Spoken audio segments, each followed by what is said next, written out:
Hi! Hello! నమస్తే అండి. అందరూ ఎలా ఉన్నారు? నేను చాలా బాగున్నా అండి. Welcome Kethareddy vlogs. ఈరోజు కొత్త రెసిపీతో మీ ముందుకొచ్చా అండి. చింతపండు రసం అండి. ఇది మా ఇంట్లో అమ్మ రెగ్యులర్‌గా చిన్నప్పటి నుంచి నేను తినేదండి. చాలా బాగా చేస్తది. కాకపోతే నేను ఇందులో ఒక 2 యూజ్ చేయట్లేదండి. ఉల్లిగడ్డ, ఎల్లిపాయ వాడట్లేదు. మా ఇంట్లో స్వామి మాలేసుకున్నారు మా సారు. అవి 2 వాడట్లేదు. మిగతా అన్నీ సేమ్ యాజ్ ఇట్ ఈజ్ అమ్మ ఎలా చేస్తదో నేను అలానే యూజ్ చేస్తున్నా అండి.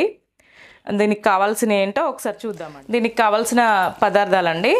చింతపండు నేను ఆల్రెడీ కొంచెం ఉప్పు, కొంచెం బెల్లం ముక్కేసి నానబెట్టుకున్నా అండి. అది రసం తీసి పెట్టుకున్నాను. ఇది ఆయిల్ అండి, పచ్చిమిర్చి, కొంచెం టమాటా, ఇందులోనే కొత్తిమీర, కరివేపాకు ఉందండి, ఎండుమిర్చి, ధనియాల పొడి అండి, కొంచెం మిరియాల పొడి, కొంచెం సాల్ట్, ఇంగువ, పసుపు, జీలకర్ర మెంతుల పొడి, పోపు గింజలండి. అంతే అండి దీనికి కావాల్సినవి. ఇది రాయి స్టోన్దండి. దీన్ని రాచిప్ప అంటారు, కలిచెట్టి అంటారండి. ఇది నా కొడుకు పాండిచ్చేరి ట్రిప్కి వెళ్ళినప్పుడు అక్కడ తీసుకొచ్చిండండి. వాడికి చాలా ఇష్టం. అంటే నేను వెరైటీస్వి ఏమన్నా లైక్ చేస్తా అని ఇది తీసుకొని వచ్చిండండి మా బాబు. ఇది కలిచెట్టి, రాచిప్ప 2 అంటారు దీన్ని. ఇది వేడైందాక వెయిట్ చేద్దామండి. కొంచెం టైం పడుతుంది, ఇది స్టోన్ది కదండి వేడవ్వడానికి. ఓకేనా, ఇది హీట్ అయిందండి. కలిచెట్టి కొంచెం ఆయిల్ వేస్తున్నాను దీనికి కావాల్సినంత.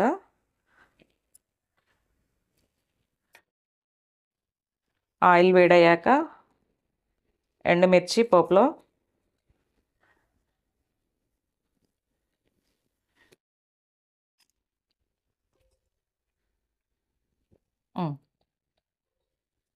పోపు గింజలండి. నెక్స్ట్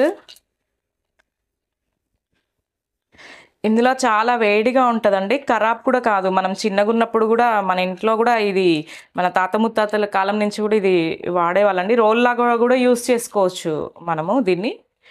2 రకాలుగా కూడా యూస్ చేసుకోవచ్చు. పులుసు కర్రీలు ఇట్లా ఇందులో చాలా బాగుంటాయండి.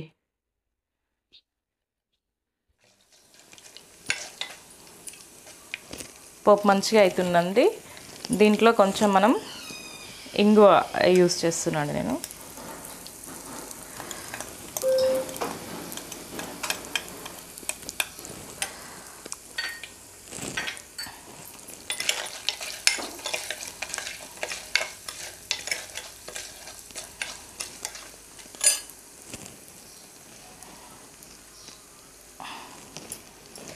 నేను కారం ఏమి యూస్ చేయట్లేదండి దీంట్లో. పచ్చిమిర్చి, ఓన్లీ ఎండుమిర్చి అండి.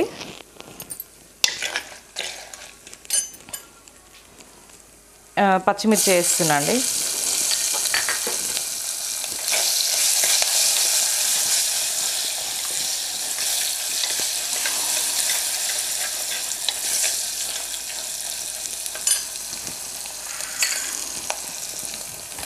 కొంచెం కరివేపాకు కూడా వేస్తున్నా అండి.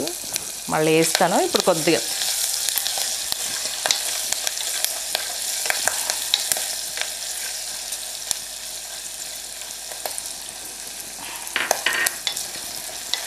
ఇది వేడి అవడమే ఆలస్యం అండి. చాలా హీట్ ఉంటుంది ఈ రాచిప్ప. దీంట్లో కర్రీస్ ఇట్లా ఖరాబ్ కావండి. 2 days అలానే మనం పెట్టేసి వండామనుకోండి, పులుసు కూరలు అవి రేపు తింటే ఇంకా చాలా బాగుంటాయండి దీంట్లో వండినవి. కొన్ని టమాటా ముక్కలు వేస్తున్నాండి.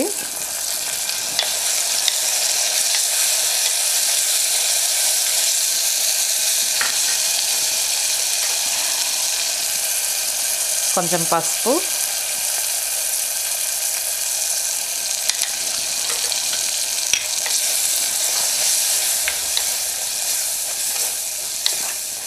చూడండి తొందరగా వేడవుతుంది దీంట్లో.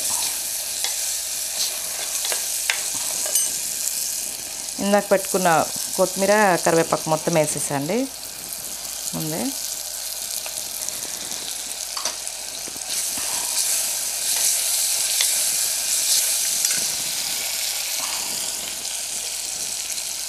మిరియాల పొడి అండి.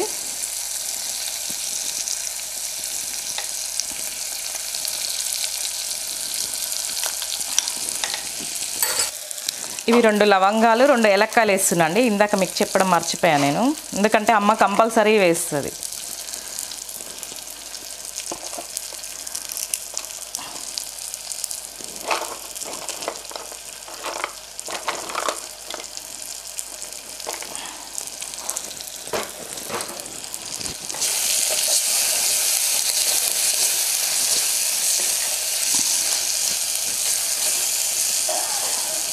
ఓకే అండి, మంచిగా అయింది. ఇది చింతపండు రసం పోసేస్తున్నా అండి. నేను ఇందాక ఆల్రెడీ చేసి పెట్టుకున్నా కదా చింతపండు రసం.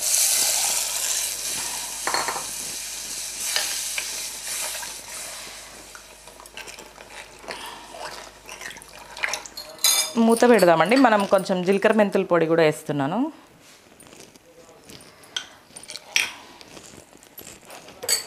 కొంచెం ధనియాల పొడి,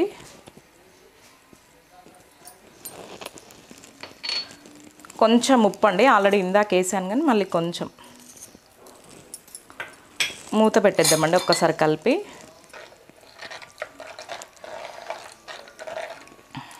అంతే అండి, జస్ట్ మరిగిందంటే మనకు అయిపోయినట్టే అండి.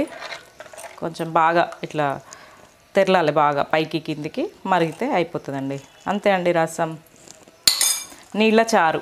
దీన్ని అమ్మ నీళ్ళ చారు అంటుంది ఇంట్లో. మూత పెట్టేసండి. Okay, 2 minutes. ఒకసారి చూద్దామండి. ఇంతసేపు అయింది కదా, ఎలా ఉందో. బాగా మంచిగా ఇలానే కావాలని చెప్పా కదండి, ఇలానే. ఓకే అండి, అయిపోయింది. చాలా బాగుందండి. స్టవ్ బంద్ చేస్తున్నా అండి. నేను దీంట్లోకి తీసుకుంటున్నా అండి. నేను స్టవ్ బంద్ చేశాక కూడా ఎలా మరుగుతుందో చూడండి. అసలు ఇది చాలా వేడిగా ఉంటుందండి. 2 days అయినా ఇందులో ఏది ఉన్నా కూడా ఖరాబ్ కాదండి. స్టవ్ బంద్ చేశానండి. నేను సర్వింగ్ కూడా తీసుకున్నాను, అయినా కూడా ఇంకా మరుగుతుందండి. దీని స్పెషాలిటీ అదే అండి. మనం నైట్ చేసుకున్నా కూడా ఉదయం దాకా కూడా చాలా వేడిగా ఉంటుందండి. కలిచట్టి స్పెషాలిటీ అండి అది. ఓకే అండి, మనం రైస్ తిందాం, కొంచెం టేస్ట్ చేద్దాం ఎలా ఉందనేది. టేస్ట్ చేద్దామండి ఒకసారి. కాలుతుంది చారు, అన్నం.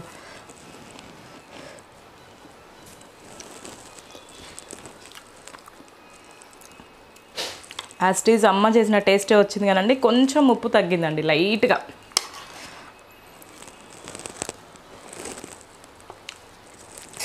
చాలా బాగుందండి టేస్ట్ అయితే. నిజంగా చాలా బాగుంది. సేమ్ యాస్టీజ్ ఇలానే చేయండి. ఇది ఇంకా కూడా చూడండి ఎంత వేడిగా ఉంది, ఎట్లా మరుగుతుందో. ఓకే అండి, థ్యాంక్ యూ. నెక్స్ట్ రెసిపీతో కలుద్దాం. బాయ్ బాయ్ అండి. షేర్ చేయండి, లైక్ చేయండి, సబ్స్క్రైబ్ చేయండి అండి. Thank you.